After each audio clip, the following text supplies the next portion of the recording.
sangue escorrendo, ferida aberta,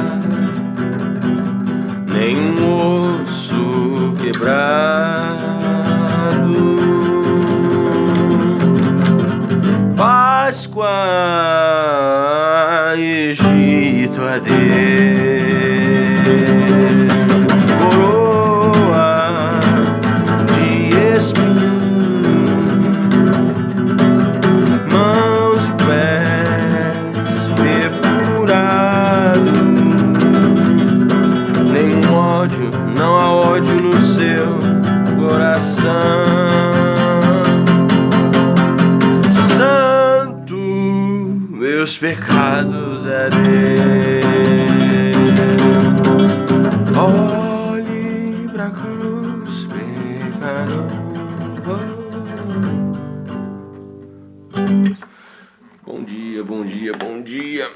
Se você quiser escutar essa música até o final, vou deixar um link aqui na descrição. Já orou? Já leu a Bíblia hoje? Interessante, estava meditando hoje sobre os dois sacramentos que existem no protestantismo, né? O batismo e a Santa Ceia. E pensando em específico na ceia do Senhor, na Santa Ceia, me veio à mente o texto de 1 Coríntios 11. Aí eu estava lendo e meditando e cheguei no versículo 28 e 29. Olha só. Examine, pois, cada um a si próprio, e dessa maneira coma do pão e beba do cálice. Pois quem come e bebe sem consciência do corpo do Senhor, come e bebe para sua própria condenação. Acho interessante que muitos teólogos e pastores ensinam esse texto dizendo: você não pode interpretar esse versículo ignorando o contexto. Eu acho interessante essa interpretação, porque basicamente o que o texto está dizendo é que quem não examina sua própria consciência, não arrepende, não confessa seus pecados e participa da ceia, está, como está no versículo 27, sendo culpado de pecar contra o corpo e o sangue do Senhor. Só que uma coisa interessante é que todos os pecados, quando você faz parte de uma igreja, são um pecado contra o corpo e o sangue do Senhor. Mas em específico aqui na cerimônia da ceia, quando é relembrada a morte do Senhor, o seu sangue derramado, o seu corpo que foi rasgado pelos pecados dos predestinados e eleitos, aqueles que se arrependem, não pelos pecados do mundo inteiro, apenas daqueles que foram predestinados, foram escolhidos para a salvação antes da fundação do mundo. E em específico, diretamente, a pessoa está pecando, tendo o sangue do Senhor na sua mão. Quando ele nascer do Senhor, participa desse sacramento em pecado. Acho interessante que todos os pecados que nós cometemos quando fazemos parte de uma igreja também são um pecado contra o corpo e contra o sangue do Senhor. Por exemplo, quando você briga com um cristão verdadeiro, você o ofende, você peca contra ele, você também está pecando contra o corpo do Senhor. Pensa comigo, tem como eu chegar até você e pegar na sua mão e dar um tapa na sua mão? Eu chego lá na sua mão e dou um tapa na sua mão. Chego na sua mão e dou um tapa nela. Aí tem como eu falar pra você: não, eu não te bati. Aí você vai dizer: não, você me bateu. Olha a minha mão vermelha aqui, você chegou lá e deu um tapa na minha mão. Aí eu vou dizer: não, eu não bati em você, eu bati só na sua mão. Aí a pessoa vai dizer: então, a minha mão faz parte do meu corpo, e qualquer parte do meu corpo também sou eu. Então, dessa forma, pode ser o menor cristão, digamos assim, aquele que muitas pessoas acham que ele não tem valor algum. Por exemplo, pode ser o dedo mindinho do pé. Ele tem um valor para o corpo. Então, até o menor cristão, o mais simples, o mais neófito, o mais iniciante na fé, o mais pequenino, se você pecar dentro do corpo de Cristo, você está pecando. Se você magoar esse irmão, se você que é salvo, se você pecar contra qualquer cristão, você está dando uma marretada no dedo mindinho do corpo de Cristo, em outras palavras. Se você machucar esse irmão, se você não tratá-lo da forma que Cristo deseja que você trate ele mesmo. Pense, quando você machuca um cristão verdadeiro, mesmo que ele seja pequeno, em termos de sabedoria, de graça, você está ferindo o próprio Senhor. Você está machucando ele mesmo. Veja, quando Paulo perseguiu os cristãos, o que Jesus disse para ele? Atos 9. Saulo, Saulo, porque tu me persegues. É a mim, Paulo. Porque quem persegue os cristãos, quem machuca os cristãos, quem ofende os cristãos, dói em mim, Paulo. Essa compreensão do corpo de Cristo é que faz muitos cristãos, uma compreensão sadia dessa ideia, é o que eu creio que nos últimos tempos gerará unidade, humildade e comunhão verdadeira e sincera. Porque agora você não está mais dialogando com um cristão, você está dialogando com alguém que faz parte do corpo. E se você pecar contra essa pessoa, você vai estar pecando contra o próprio Senhor Jesus. Se você machucar essa pessoa, você está machucando o próprio Jesus. Se você magoar essa pessoa, feri-la, tanto com palavras, tanto com ações, você vai estar machucando o próprio Jesus. Da mesma forma que não tem como eu dar um tapa, digamos assim, no seu ombro. Eu chego lá e pá, dou um tapa. Aí a pessoa diz, por que você me bateu? Não, eu só bati no seu ombro. A pessoa vai dizer, mas o meu ombro também faz parte de mim. Assim também é o corpo de Cristo. Agora, em específico, na ceia do Senhor, como eu estava dizendo, muitos pastores e teólogos dizem, não, pecar contra o corpo, não seria o corpo do Senhor, é você não ajudar o irmão na assistência social, porque tem alguns que passam fome, outros têm mais, outros têm menos, etc. Eles tentam criar uma teologia para dizer que quem participa da ceia do Senhor sem arrepender, sem confessar pecados, é só uma cerimônia qualquer. Eles tentam, o que eu quero dizer é o seguinte, muitas pessoas tentam dessacralizar, palavra complicada, dessacralizar, ou seja, tirar a santidade, a importância, a reverência, o temor, a sacralidade, a importância santa da ceia do Senhor. Ou seja, eles querem banalizar. Porque assim, se for banalizado, dá para você deixar que pessoas que não são cristãos participaram da ceia. Dá para fazer a cerimônia em qualquer lugar. Dá para fazer a cerimônia, digamos assim, em família ou em qualquer lugar, sem temor, sem reverência. Qualquer um pode pegar um pouco de pão, um pouco de água e falar, vamos cear! Ou então compra, não sei, igual muitas igrejas fazem. Infelizmente, eles substituem o pão e o vinho, sei lá, colocam uma Coca-Cola, ou então coloca um pedaço de pizza e fala, isso daqui é a ceia do Senhor. Já vi cada absurdo. Tem gente que, enfim, pegou um churrasco, carne, aí pegou cerveja e falou, essa aqui é a ceia do Senhor. Enfim, eu não quero nem saber o que vai acontecer com essas pessoas no juízo final, que trocou os elementos da ceia por cerveja e carne. Meu Deus. Enfim, é isso que está acontecendo. Está banalizando a ceia do Senhor. Pessoas lésbicas, homossexuais, em algumas igrejas participam da ceia. E como se não fosse nada.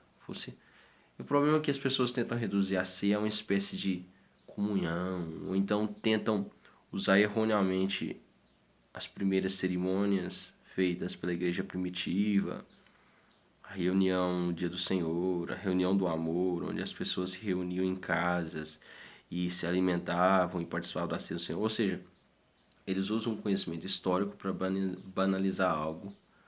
E alguns dizem, isso é uma tradição católica, outros dizem, isso é um farisaísmo, etc.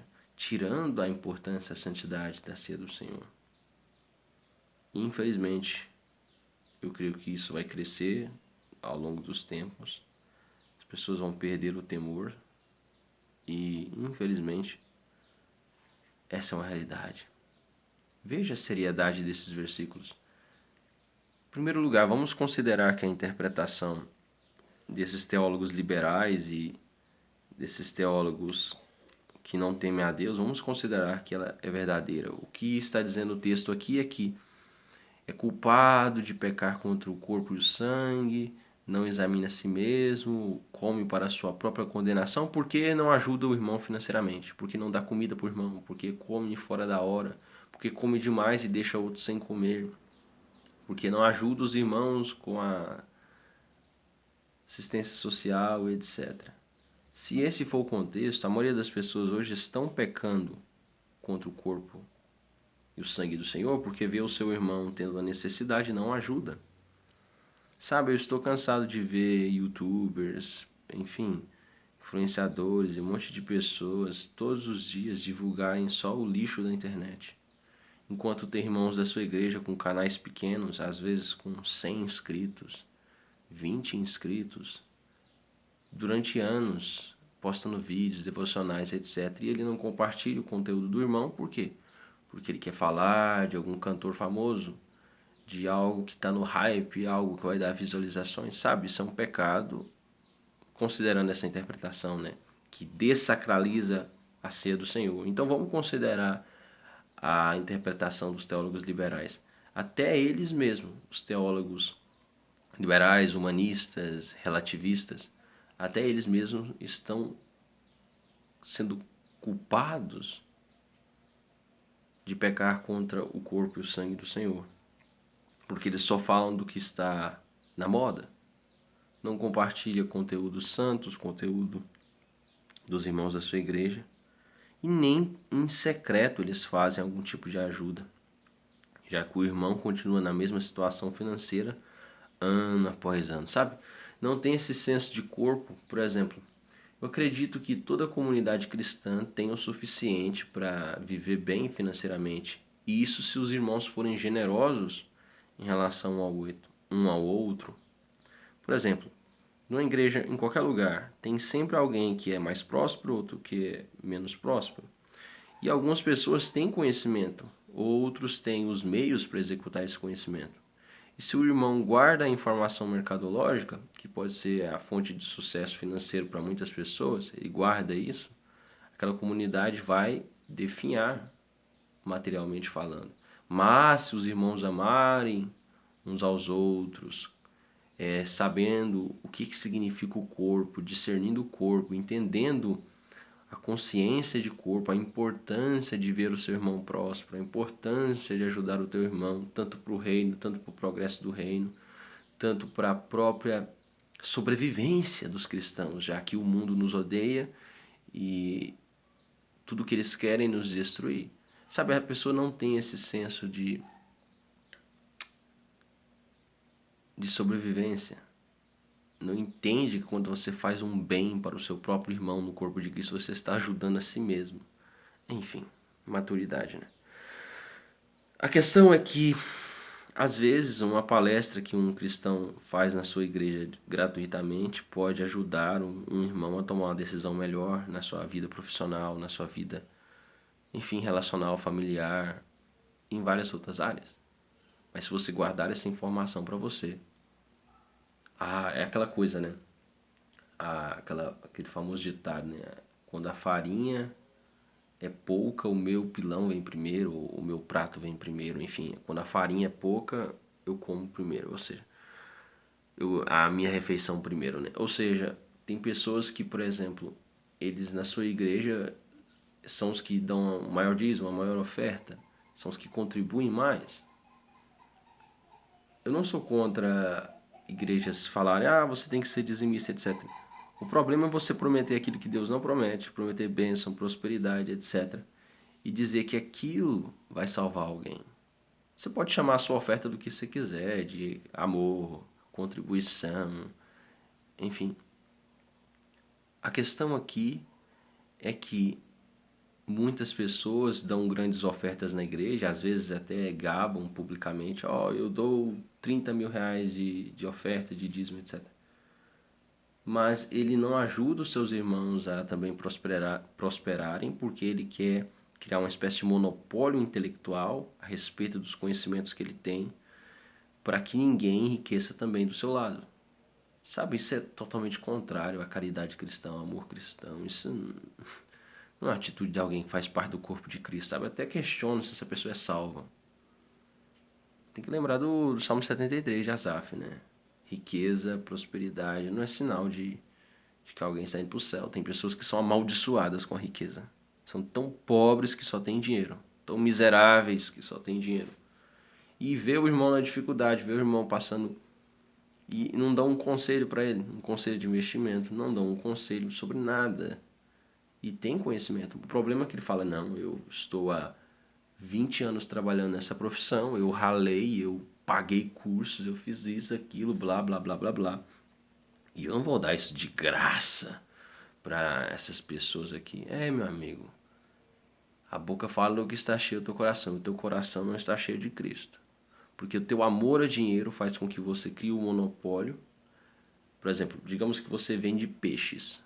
É um negócio super rentável.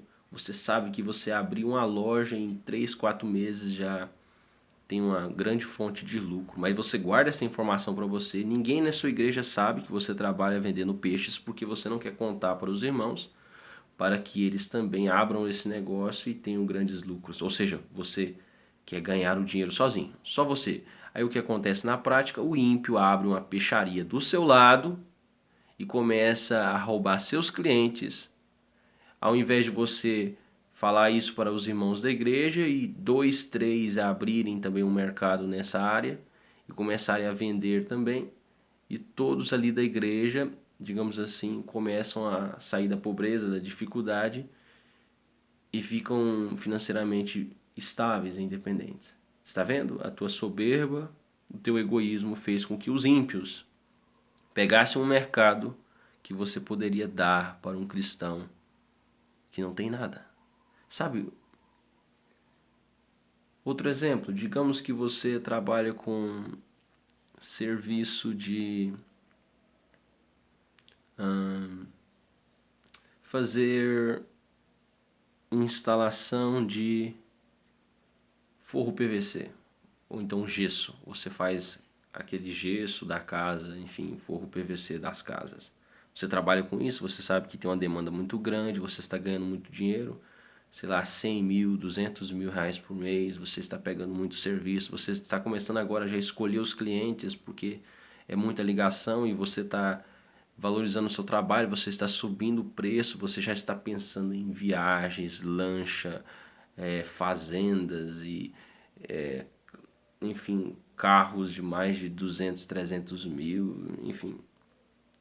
E você já está planejando e tal. Aí você chega nessa igreja, tem uma irmã grávida que não tem dinheiro para comprar leite e fralda para os filhos, tem outro irmão desempregado que tem 3 filhos, tem outro irmão que é recém-casado e está passando dificuldades, tem uma irmã que é viúva e tem os netinhos para cuidar, e você olha aquilo e fala, Deus te abençoe e vai embora.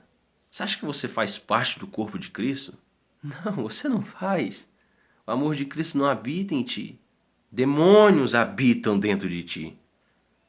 E quando você morrer, você vai queimar eternamente no inferno, porque não existe nada de Cristo dentro de você. Se eu for considerar a interpretação dos liberais, dos teólogos relativistas, até eles mesmos pecam contra o corpo e o sangue do Senhor. Porque ele poderia muito bem pedir a oportunidade ou então conversar com o pastor e o próprio pastor conversar com os irmãos da igreja sobre uma oportunidade de trabalho para ajudar muitos cristãos. Você poderia contratar pessoas da igreja para trabalhar na sua empresa, mas não. Aqui é muito... Nossa, só de lembrar dá até tristeza. Tem alguns abençoados que poderiam contratar pessoas da igreja para trabalhar na sua empresa, mas não, eu contrato só os melhores. Aí contrata o melhor, o cara processa ele, frauda ele, rouba ele, ao invés de contratar um irmão da igreja que poderia trabalhar como secretário, como entregador, etc. Ele não tem um grande currículo, mas pressupõe que alguém que está numa igreja tenha caráter, não é? Que tenha competência, que cumpra horários, etc. Sabe, é muito triste quando até as pessoas que são relativistas e liberais pecam, até naquilo que eles próprios ensinam. Agora vamos elevar o nível. Digamos que o que o texto está dizendo é que se você participar da ceia do Senhor, cometendo qualquer pecado sem confessar, você está cometendo um pecado grave contra o corpo e o sangue do Senhor, sendo culpado de matar o próprio Cristo, sendo culpado de assassinar o Filho de Deus, sendo culpado de enfiar aquela lança do lado do Cristo, sendo culpado de colocar uma coroa de espinhos na sua cabeça, sendo culpado de cuspir no seu rosto, sendo culpado de tirar as suas vestes e açoitá-lo, sendo culpado de pregar as suas mãos e pés.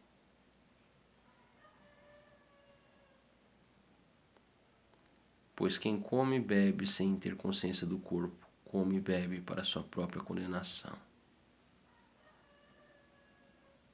E qual a consequência disso? Versículo 30. Por essa razão há entre vós muitos fracos e doentes, e vários que já dormem. Quem não se arrepende dos pecados e participa da ceia do Senhor, fingindo que não fez nada de errado, só está acumulando juízos para si mesmo. E ele vai ficando fraco, doente. E vai entrando numa espécie de sono espiritual, onde só um milagre para acordá-lo. Oh, que o Senhor desperte aqueles que dormem. Que eles vejam que quantos pecados têm cometido contra o Senhor. Porque quem peca contra um cristão está pecando contra o corpo de Cristo e contra o Senhor.